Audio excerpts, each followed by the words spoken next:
예, 지금 50장은 이제 1절에서 3절까지 현재 포로된 상황, 바벨론 포로된 상황이 어디서 비롯된 것인가를 말하고 있습니다. 1절에 보면은 하나님과 이스라엘의 관계를 Recording in progress.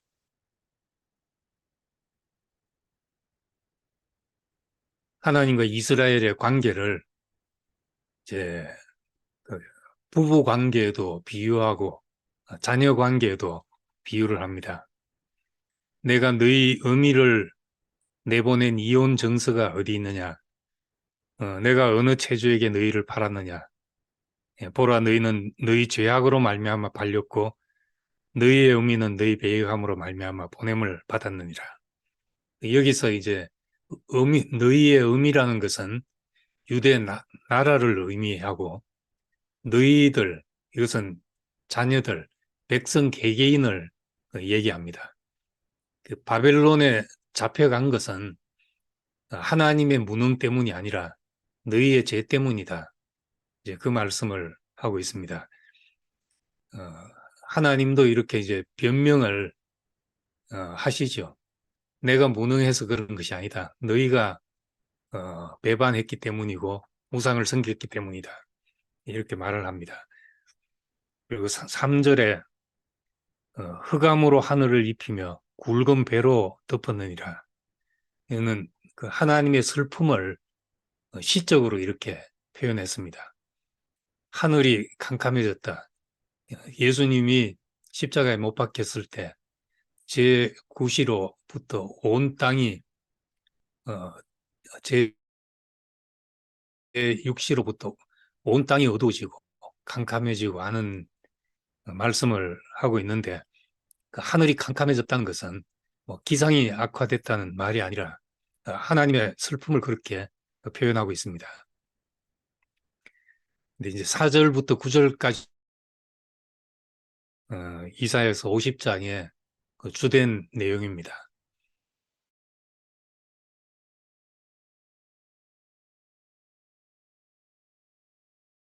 하나님이 말한 주 여호와께서 학자들의 혀를 내게 주사 나를 공고한 자를 말로 어떻게 도와줄 줄 알게 하시고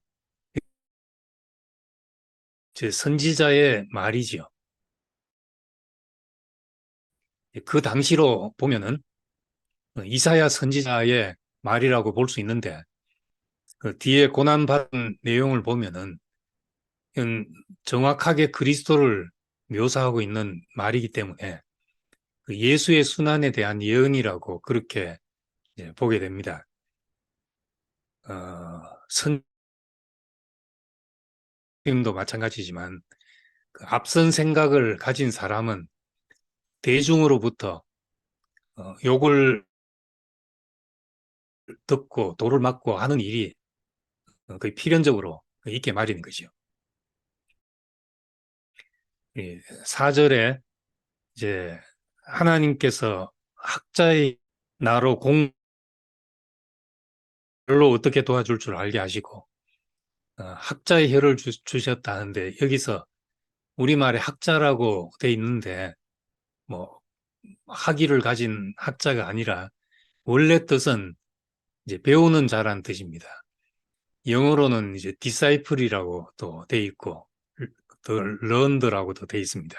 배우는 사람. 그 나에게 그 배우는 사람의 그 혀를 주셔서 이제 배우는 사람으로 있기 때문에 말로 어떻게 도와줄 줄 알게 하셨다 이렇게 말합니다.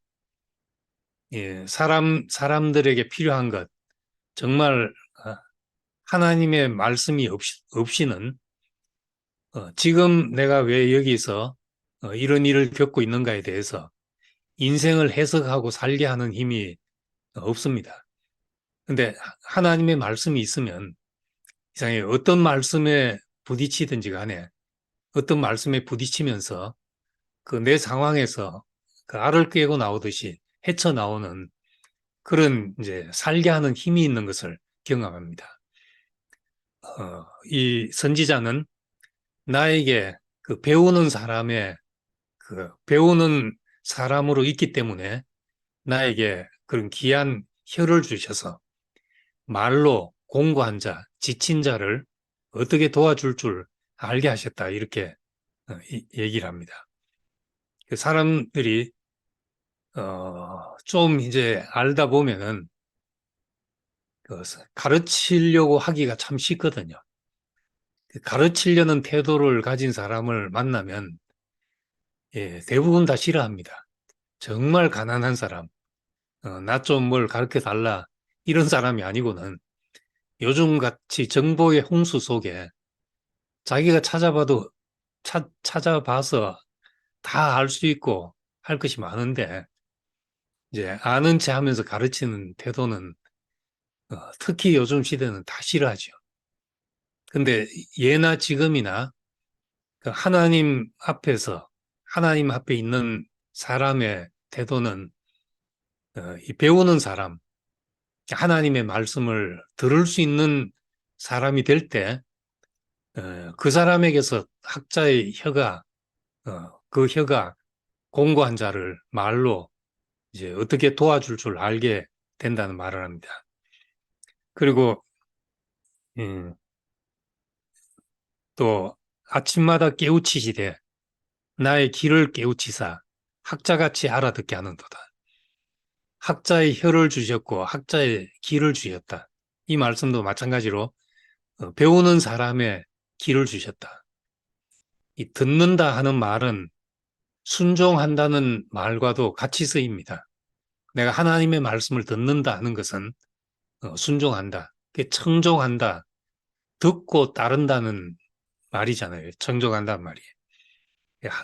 배우는 사람의 길을 주셔서 아침마다 깨우치시고 나의 길을 깨우치사 배우는 사람처럼 알아듣게 하셨다.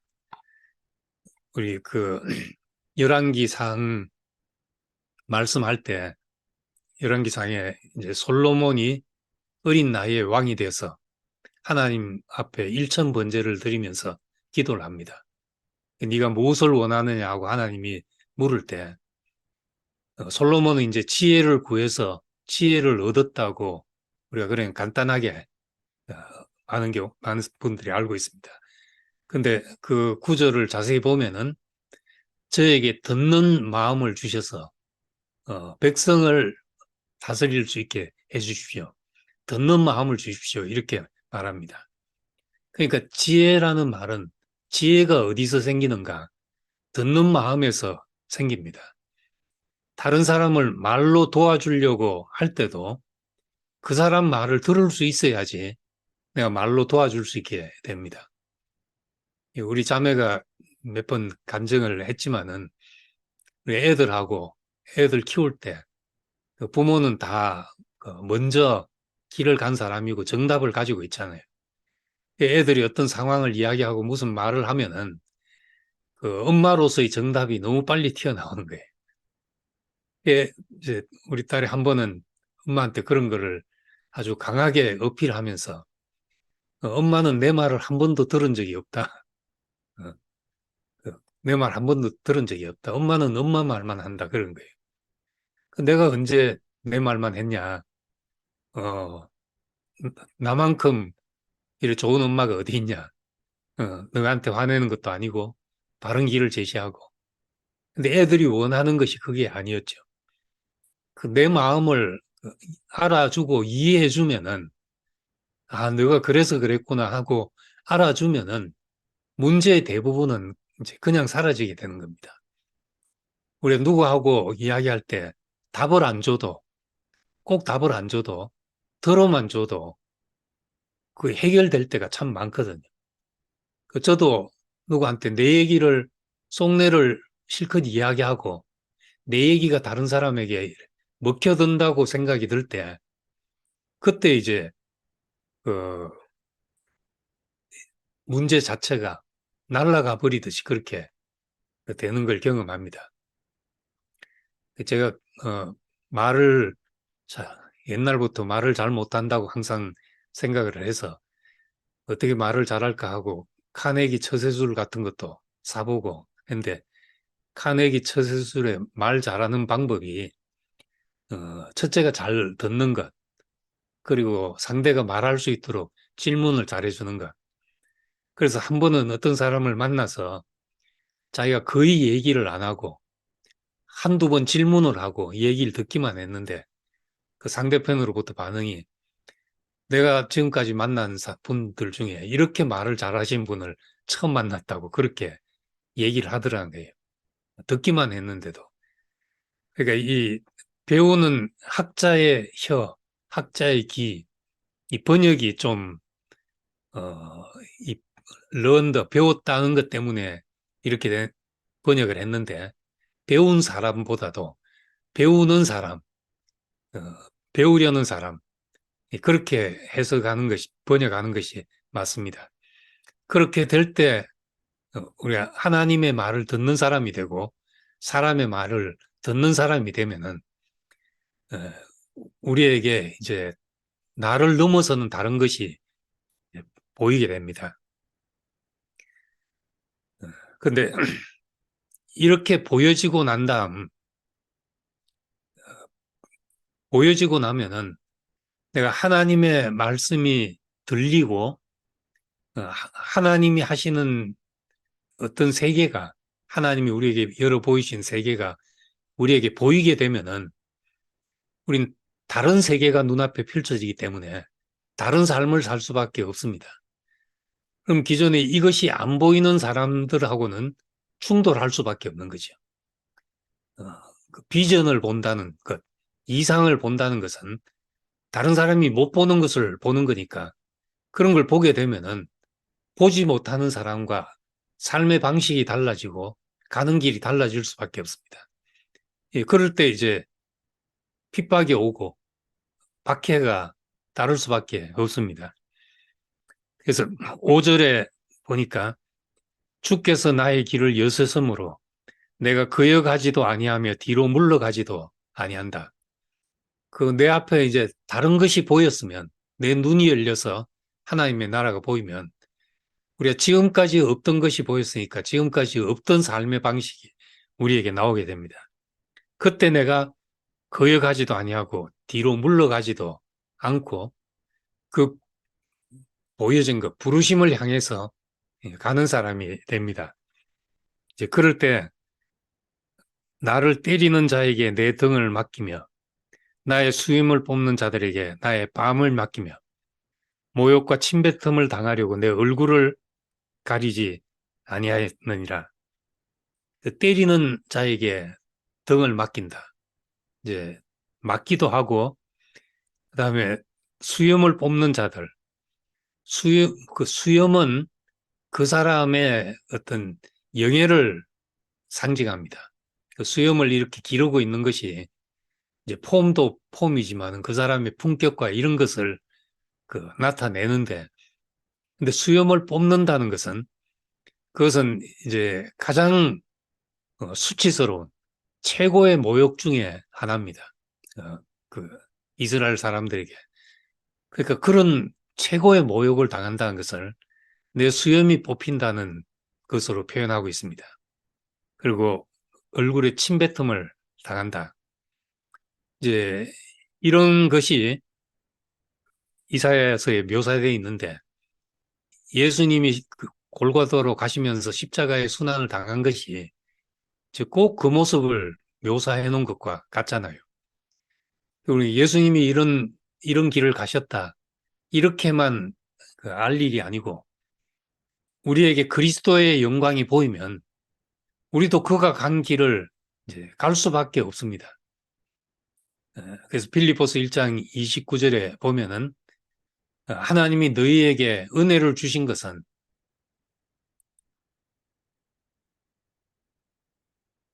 예,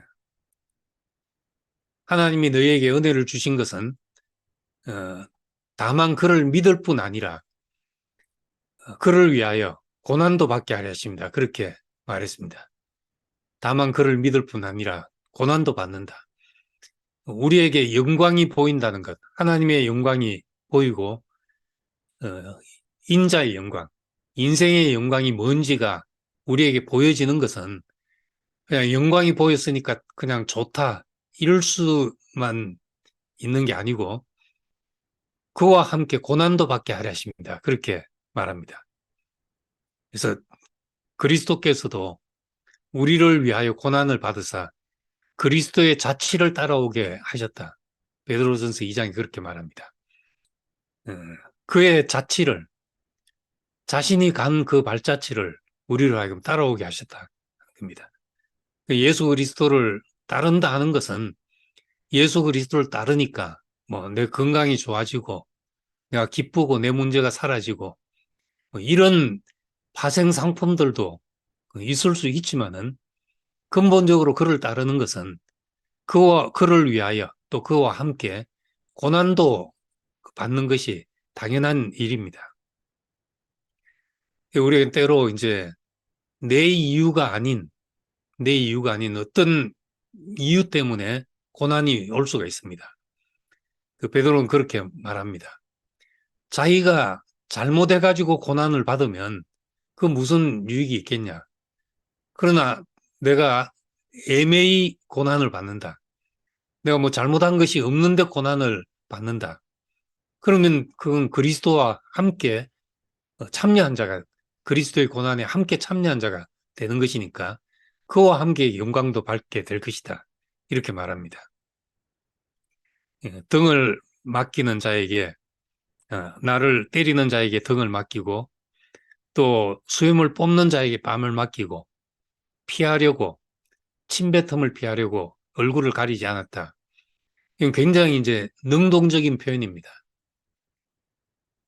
우린 그동안 이제 어쩔 수 없이 뭐 운명적으로 당하는, 그 수동적으로 그렇게 당하는 것만 말해 왔는데, 그 사실은 성경에서 이 고난에 대해서 굉장히 능동적으로 얘기하고 있습니다. 여기도 등을 막히며 뺨을 막히며 피하지 않았다. 얼굴을 가리지 않았다. 이렇게 말하는데, 누가복음 9장에 보면 예수님께서 예루살렘으로 올라가시기로 굳게 결심을 하시고 자기의 때가 가까운 줄 아시고 예루살렘으로 올라가기로 굳게 결심했다, 그렇게 말합니다. 사도행전 20장에서도 바울이 결박과 환란이, 성령께서 각 성에서 결박과 환란이 나를 기다린다고 하시지만은, 그러나 나의 달려갈 길과 주 예수께 받은 사명, 곧 하나님의 은혜의 복음을 전가려 하면 내 생명을 조금도 귀한 것으로 여기지 않는다. 이렇게 하나님의 영광이 비친 사람은 다 그 고난에 대해서 능동적인 태도를 가졌다는 걸 봅니다. 근데 이제 우리가 보통 사람들이 뭐 고난을 좋아하는 사람이 어디 있겠습니까? 뭐 성경 표현대로 사망아 너의 쏘는 것이 어디 있냐? 올 테면 와봐라 하고 담대한 그런 말들이 있지만은 우리 뭐 소시민들이야 다 이런 상황에서 정말 눌리고 상처받고 가슴 아프고 잠 못 자고 뭐 그런 일이 생기죠. 다. 이런 일을 좀 겪고 나면은 뭐 나는 무덤덤하게 그렇게 내 등을 맡기고 때려봐라, 어, 침뱉어봐라 하고 하는 것 같아도 시간이 지나보면 몸에 이상도 생기고 우린 다 그런 사람들입니다. 그런데 우리에게 주신 그 부르심이 있기 때문에 하나님이 나를 왜 이 땅에 두셨는지, 그것이 하나님의 우리를 지으신 이유가 내 존재 이유가 되고, 그런 사람이 되면은 우린 피할 수 없는 사람이 되죠. 나로서는 이런 상황을 다 피하고 싶은데 예수님도 그러셨잖아요. 할 수만 있으면 피하기를 원합니다. 이 잔이 지나가기를 원합니다. 모든 사람의 마음이죠. 그런데 여기 7절에 보면은 여호와께서 나를 도우심으로 내가 부끄러워하지 아니하고 내 얼굴을 부싯돌같이 굳게 하였으므로 내가 수치를 당하지 않는다. 주께서 내 얼굴을 부싯돌 같이 굳게 했다. 이 말은 모욕을 이겨내게 하신다는 것이요. 사람은 다 뭐 좋은 소리 듣고 싶지요. 칭찬 듣고 싶고 또 격려받고 칭찬받으면 사람은 힘이 나고 또 욕하고 하면은 그 사람은 또 이제 거기에 풀이 꺾이게 되고 예, 그런 겁니다. 그런데 늘 사람들의 평가에 좋았다 싫었다 할 수 없으니까 우리는 이런 일을 당하게 될 때 우리는 어쩔 수 없이 하나님 앞으로 가게 되는 겁니다. 왜 하나님의 임재 앞에 서서 살아가는 사람 이 얘기를 하게 되고 우리는 왜 그런 사람으로 살게 되는가? 그것은 하나님의 판단은 다르기 때문입니다. 내 일거수일투족 뭐 잘했다 못했다 그때마다 웃었다 울었다 우리는 그렇게 살 수 없기 때문에 항상 중심을 보시고 내가 무슨 행위를 하기 이전에 나를 아시는 분 앞에 서 있을 때 내가 판단에 휘둘리지 않는 사람이 되는 겁니다. 그래서 고린도전서 4장에 바울이 말한 것처럼 맡은 자에게 구할 것은 충성이다. 단지 충성뿐이다. 내가 너희에게나 다른 사람에게 판단받는 것이 나한테 매우 작은 일이다. 나도 나를 판단하지 아니한다. 오직 판단하실 분은 내 인생을 맡기시고 어느 날 내 인생을 계수하시고 도로 찾으실 분 앞에서 내가 누구인지가 중요한 것이니까 오직 나를 판단하실 분은 하나님밖에 없다. 이런 말이 왜 나왔는가? 사람 사이에 살면 이 판단에 휘둘리게 되면은 공동체 생활 못 합니다. 이 사람은 내 이런 면을 좋아하기도 하지만 어떤 사람은 나의 똑같은 면을 싫어하기도 하고 내 이런 결정을 어떤 사람은 박수치지만 어떤 사람은 비난하기도 하고 이건 사람의 장단에 맞추자면 그 사람 살기 힘들지요. 그래서 우리가 어, 하나님 앞에 있는 사람 예수님 말로 하면 사람들이 저를 믿었지만은 저희에게 의탁지 않았다. 야, 이제 저 사람들이 나를 믿으니까 뭐 되겠구나. 이제 사람들이 나를 좀 따라오는구나. 이런 생각을 하지 않았다는 말입니다. 그래서 늘 우리를 마지막 계수하시는 분 앞에서 하나님의 판단은 다르다는 생각을 할 때 우리가 모든 판단과 이런 것들을 뒤로 할 수 있습니다. 물론 이제 뭐 사람의 말을 너무 안 들어도 뭐 사람들을 전혀 신경 쓰지 않고 제 혼자 자기 마음대로 살아도 그것도 문제지요. 그렇지만 나대로는 내가 최선이고 나대로 갈 길을 가는데 이제 이러고 저러고 하는 데 대해서는 하나님의 판단 앞에 내가 서 있다. 이제 이런 마음이 7절의 마음입니다. 주께서 나를 도우심으로 내가 부끄러워하지 아니하고 얼굴을 부싯돌 같이 굳게 하였다. 이제 그 말을 하고 있습니다. 8절에는 나를 의롭다 하시는 이가 가까이 계시니 나와 다툴 자가 누구냐? 나의 대적이 누구냐? 그리고 9절에 주께서 나를 도우시리니 나를 정죄할 자가 누구냐? 그러니까 하나님이 나를 의롭다고 하시면 누가 나와 다투겠냐? 그리고 여호와께서 나를 도우시는데 누가 나를 정죄하겠냐?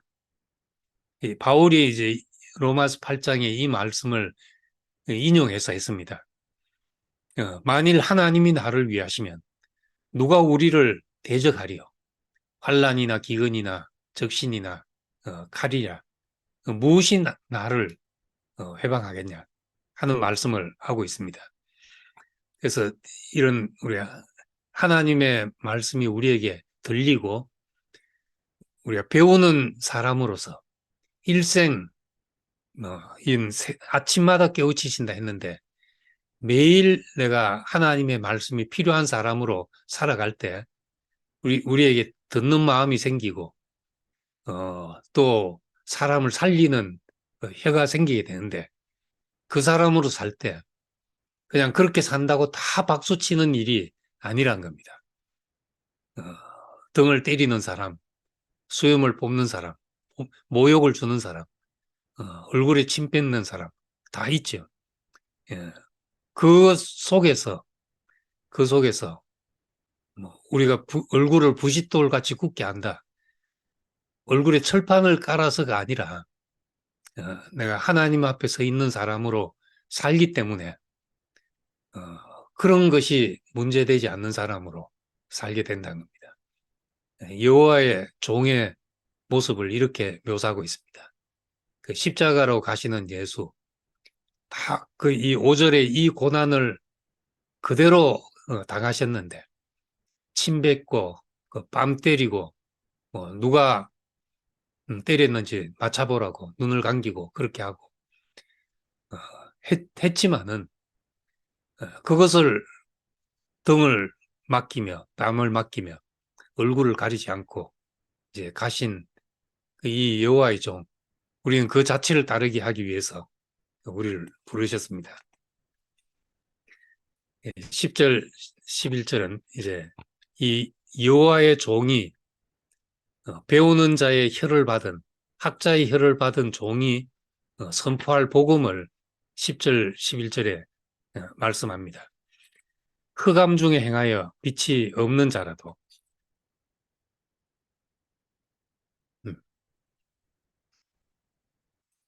여호와를 경외하며 그의 종의 목소리를 청정한 자가 누구냐? 흑암 중에 행하여 빛이 없는 자라도 우리가 캄캄할 때라도 여호와를 의지할 것이다 이렇게 말합니다. 그 욥기 23편에 보면은 나의 달려갈 길을 오직 그가 아시나니 그가 나를 단련하신 후에는 내가 정금같이 나오리라 하는 이 말씀을 할 때 욥은 정말 캄캄한 상태였습니다. 흑암 속에 있는 상태였죠. 흑암 속에 있을지라도 어두운 터널을 지나갈 때라 할지라도 아무 빛이 없을 때 할지라도 나의 달려가는 길을 오직 그가 아시나니 그가 나를 단련하신 후에 정금같이 나오리라. 그래서 내가 그의 길을 바로 따랐으며 멀찌감치 따른 것이 아니라 그 바로 따르고 또 여호와의 말씀을 청종하고 하나님의 말씀을 일정한 음식보다 매일 먹는 음식보다 더 귀하게 여겼다. 여기 말로 하면 새벽마다 아침마다 하나님의 말씀을 우리 학자같이 알아듣게 하셨다 하는 말과 같은 말입니다. 그러니까 내 상태와 관계없이 내가 지금 어두움 중에 다닌다 할지라도 어떻게 의지하느냐. 나의 가는 길을 오직 그가 아신다. 그 하는 것만이라도 우리가 붙잡을 말씀이 되는 겁니다. 11절은 이제 보라 불을 피우고 횃불을 둘러 띈 자여 너희가 다 너희 불꽃 가운데로 걸어가며 너희가 피운 횃불 가운데로 걸어갈지다. 이게 무슨 말인가 하면은 지금 흑암 중에 있을 때 하나님의 빛을 기다리고 하나님을 의지하고 하나님의 빛을 기다리는 것이 아니라 자기가 불을 피워가지고 자기 불을 피워서 가는 사람, 자기 방법을 찾는 사람, 자기대로 머리 굴리는 사람, 이것이 불을 피우고 횃불을 둘러 핀 스스로 불을 피운 자란 말입니다. 그런 사람은 다 너희의 불꽃 가운데로 걸어다니며 너희가 피운 횃불 가운데로 걸어갈지어다. 자기가 불을 피워서 그 불에 자기가 들어가게 된다. 자충수를 두게 된다는 말이죠. 내 방법과 내 생각과 내 지혜와 이런 것을 빛으로 삼아서 사는 사람은 자기가 불을 피워서 그 불구덩이로 들어가게 되는 것처럼 그렇게 된다는 겁니다. 그래서 캄캄할 때는 캄캄한 대로 하나님을 잠잠히 기다리는 것이 필요하고 나의 가는 길을 오직 그가 아신다 하는 마음만 가져도 그 말씀이 빛이 될 때가 있죠. 그래서 우리는 다 어떻게 보면 하나님 말씀이 들린 사람들입니다. 하나님 말씀이 들린 사람에게 왜 이런 일이 생기고 왜 저런 일이 나에게 지나가는가? 그것은 예수의 자취를 따르는 길에 우리가 다른 세계를 봤기 때문에 필연적으로 우리에게 오는 일이죠. 그 고난 중에 내가 캄캄하다 할지라도 그 캄캄한 가운데 있다 할지라도 나를 판단하신 분이 하나님이시다. 하나님이 나를 위하시고 하나님이 나를 의롭다 하시면 누가 나를 정죄하랴. 이 자리로 우리는 사실 내몰리게 되는 것이죠. 그래서 정말 사람을 의지할 수 없을 때, 사람에게 마음을 둘 수 없을 때, 이 이사야서의 표현대로 하자면 우리 하나님 앞으로 갈 수밖에 없도록 하나님 앞에 서 있는 사람으로 살 수밖에 없도록 우리를 자리를 옮기게 하시는 겁니다. 하나님의 종의 길, 이게 우리 인생을 통해서 이렇게 보여지게 하신 것을 감사드립니다. 감사합니다.